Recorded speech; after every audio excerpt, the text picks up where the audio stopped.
Dragon কিংয়ের ৯টা ছেলে ছিল। সবাই ছিল শক্তিশালী ড্রাগন। কিন্তু ১০ম ডিম ভাঙার পর যা বেরোল সেটা দেখে পুরো ড্রাগন রাজ্য স্তব্ধ হয়ে গেল। কিন্তু এরপর যা ঘটল ড্রাগন গোত্রে কেউ কখনো দেখেনি। কোনো সোনালি আলো নেই, কোনো স্বর্গীয় সঙ্গীত নেই, শুধু একটা ছোট সবুজ কীড়া যার নাক দিয়ে সর্দি ঝরছে। ভয়ে আমি নিচে নিজের শরীরের দিকে তাকালাম। আমি বিশ্বাসই করতে পারছিলাম না। আমি একটা ঘোঙা যার শরীরে কয়েকটা ড্রাগনের স্কেল লেগে আছে। চারপাশে একেবারে নিস্তব্ধতা নেমে এলো। হাওয়াও যেন জমে গেছে। আমার বাবা ড্রাগন কিং এওজিয়ান আর আমার ভাইয়েরা আমার উপর ঝুঁকেছিল।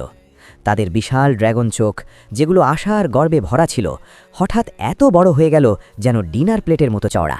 তাদের চোখের গর্ব মুহূর্তেই হারিয়ে গেল, আর সেটা পুরোপুরি অবিশ্বাসে বদলে গেল।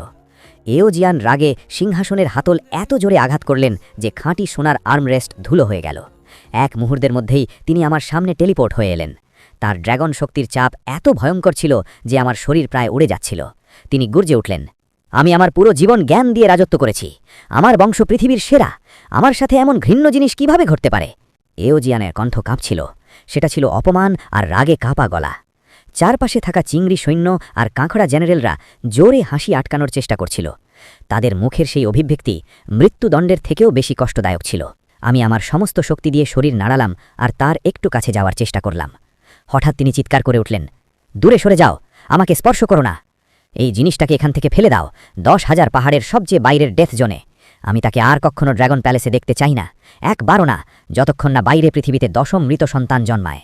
মৃত সন্তান, এই ৩টে শব্দই আমার মৃত্যু পরোয়ানায় সই করে দিল আর আমার কাছ থেকে কেড়ে নিল ড্রাগনের ছেলে হওয়ার অধিকার। ঠিক তখনই একটা ভয়ঙ্কর মুখের সমুদ্রযক্ষ দ্রুত এগিয়ে এলো। তার মুখে ছিল ঠান্ডা নিষ্ঠুর হাসি। সে তার কাঁটায় ঢকা হাত বাড়িয়ে দিল আর আমাকে এমনভাবে তুলে নিল যেন আমি একটা সাধারণ কীড়া। সে আমাকে আকাশে তুলে ধরল। না, এভাবে আমি চলে যেতে পারি না। এটাই কি আমার সত্যি ভাগ্য? ঠিক তখনই, যখন সেই যক্ষ আমাকে বাতাসে ঝুলিয়ে ব্যারিয়ারের ওপারে ছুঁড়ে ফেলতে যাচ্ছিল, হঠাৎ এক ভয়ঙ্কর আঘাত লাগল। এতটাই ভয়ঙ্কর যে আমার পুরো শরীর রক্তে